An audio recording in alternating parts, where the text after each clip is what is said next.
Ciao a tutti e ben ritrovati. Grazie di cuore ai nuovi iscritti ed anche a chi era già iscritto, perché grazie al vostro supporto questa pagina può continuare ad esistere. Un po' di storia su questi biscotti. La loro storia risale al XVI secolo e sono un'invenzione delle monache benedettine. I biscotti all'uovo, in particolare, hanno un'origine legata alla comunità monastica. Sono legate alla preparazione delle donne per festività religiose e occasioni speciali. Le ricette più note, come i ricci di Gattopardo e i biscotti a S, sono state sviluppate, come ho detto, nel XVI-XVII secolo dalle monache di clausura. Nel nostro paese è rosanza, ormai quasi persa, ma so che in altri paesi ancora oggi passano i panettieri con i loro furgoncini tutti attrezzati che vendono il pane, biscotti, brioche, eccetera. E che profumo usciva quando si aprivano gli sportelli del furgoncino. Riuscite ad immaginarlo? Quanti di voi ricordano tutto ciò? O magari da voi ancora passano?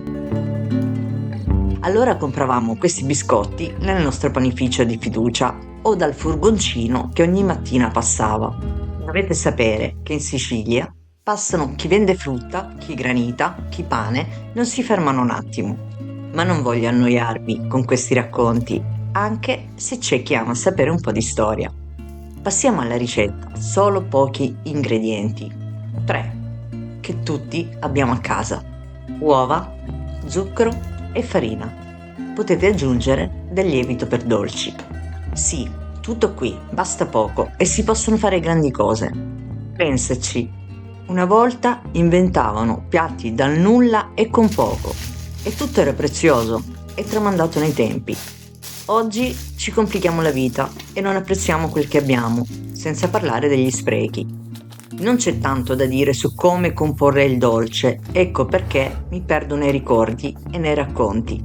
Ci servono, come detto, uova, farina e zucchero, ma vi dirò le dosi esatte. 8 uova intere, 400 g di zucchero, 500 g farina, una bustina lievito per dolci. Ho montato le uova con lo zucchero, poi unito poco per volta la farina con lievito setacciato, lavorando dal basso verso l'alto, infornato a 180 gradi, forno statico fino a doratura. Io ho cosparso la carta forno con dello zucchero, ma voi potete benissimo non farlo. Potete anche dimezzare le dosi come ho fatto io, come potete vedere ne vengono un bel po'. Vi do un'idea mia, se volete provarla. Io uso questi biscotti anche in formato piccolo e tondeggiante. Metto al centro di un biscotto della Nutella, poca o viene troppo dolce, e poi sigillo con un altro biscotto e sopra scrivo o inzuppo il tutto in cioccolato fondente per renderlo più goloso. Vi invito a provare anche questo metodo. Spero che questa ricetta vi sia piaciuta, come sempre un abbraccio e alla prossima ricetta.